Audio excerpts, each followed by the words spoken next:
प्रेमचंद अग्रवाल जी हमारे साथ जुड़ चुके हैं, सरकार के कैबिनेट मंत्री। प्रेमचंद अग्रवाल जी, बहुत स्वागत है।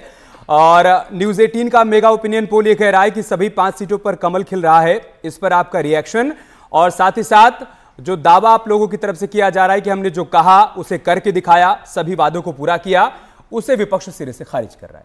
रिएक्शन आपका। देखिए, मैं आपका धन्यवाद कर रहा हूं कि मुझे आपके माध्यम से अपनी बात कहने का मौका मिल रहा है।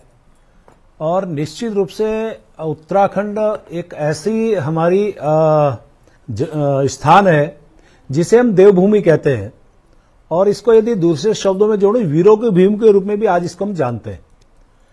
यहां स्थिति अभी तक ये रही है कि लोकसभा के यदि चुनाव की मैं बात करूं तो 2014 में 5 सीटें थी हमारी उत्तराखंड की, 5 सीटें भारतीय जनता पार्टी की झोली में गई। 2019 का जब चुनाव हुआ, यही 5 सीटें और बड़े मार्जिन से भारतीय जनता पार्टी की झोली में गई। और अब 2024 है, और मैं कह सकता हूं कि हमारे 10 वर्ष का माननीय मोदी जी का काम, प्रदेश के लिए उनका प्यार, प्रदेश की अनेकों योजनाएं उनके द्वारा दिया जाना, और जिस प्रकार से आप बात करें अनेकों योजनाओं की, तो जितने लाभार्थी मेरे उत्तराखंड में हैं, एक घर में यदि बात करूं तो औसतन हर व्यक्ति हमारे यहां कोई ना कोई लाभार्थी है हमारे मोदी जी सरकार की योजनाओं का।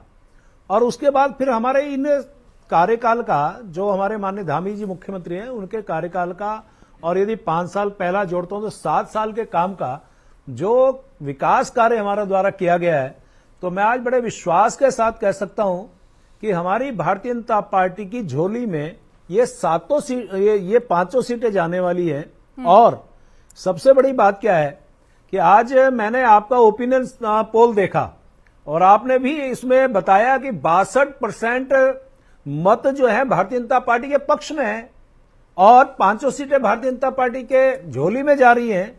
तो मैं आपकी बात को भी यदि स्वीकार करूं तो मेरे को ऐसा लगता है कि आपको मैं एक छोटी सी बात कहना चाह रहा हूं जी, कि उत्तराखंड मूवमेंट में मैं सीधा जुड़ा हुआ था, और हमें याद है कि उस समय नारा लगाया करते थे कि आज दो, अभी दो, उत्तराखंड राज्य दो, चाहे जो मजबूरी हो, मांग हमारी पूरी हो। लेकिन हमारी सुनवाई हमारे दिल्ली स्तर पर नहीं होती थी। माननीय अटल बिहारी वाजपेयी जी का मुझे एक किस्सा याद है।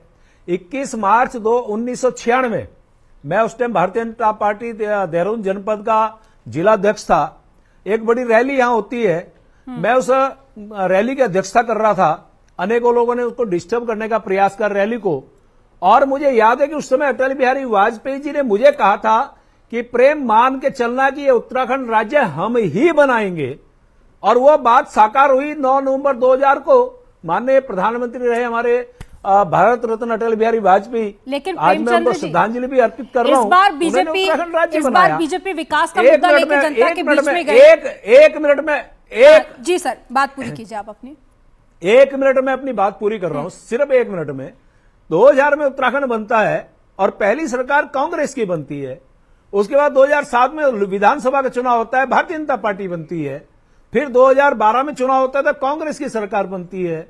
2017 में चुनाव होता है तो भारतीय जनता पार्टी की सरकार बनती है। यानी 1 बाई 1 एक पैटर्न बन गया था। लेकिन माननीय मोदी जी के आशीर्वाद से हमारी सरकारों के काम करने के विकास गाथाओं के आधार पे 2022 में मिथक तोड़ने का काम हमारी जनता ने किया। आज वही जनता 10 वर्ष के काम का जो मोदी जी के काम है, और 7 साल के भारतीय जनता पार्टी की उत्तराखंड की सरकार के काम है, उस आधार पर हमारे कार्यकर्ता 24 घंटे 7 दिन, ठीक है सर, वो फॉर्मेट तो टूटा, 12 महीने बीजेपी की सरकार बनी, लगातार काम कर रहे हैं। उसमें लगता है कि भारतीय जनता पार्टी की विकास ही देख रहे हैं, या इसके पीछे कुछ और भी बड़े फैक्टर आपको नजर आ रहे हैं?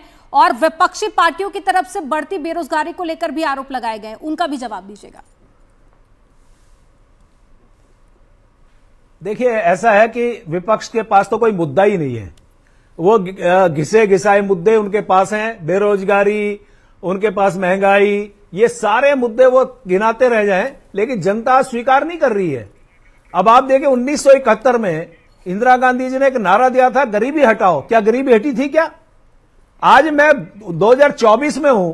आज एक लाभार्थी, एक इकाई की बात करूं तो हमारे माननीय मोदी जी की सरकार के द्वारा उस इकाई को, एक परिवार को मकान आवास मिल रहे हैं, उनको शौचालय मिल रहे हैं, उनको जल संयोजन मिल रहा है, उनको विद्युत संयोजन मिल रहा है, खाने के लिए उनका अन्न मिल रहा है, और उसके साथ साथ उनके यहाँ इंफ्रास्ट्रक्चर, यहाँ पे सड़क है, बिजली है, पानी है, इन सारे आधारों के आधार पर आप कह रहे हैं कि 2014 से इसीलिए बार बार बीजेपी की जीत हो रही है और लोकसभा चुनाव में सभी 5 सीटों पर कमल खिल रहा है। बने हमारे साथ।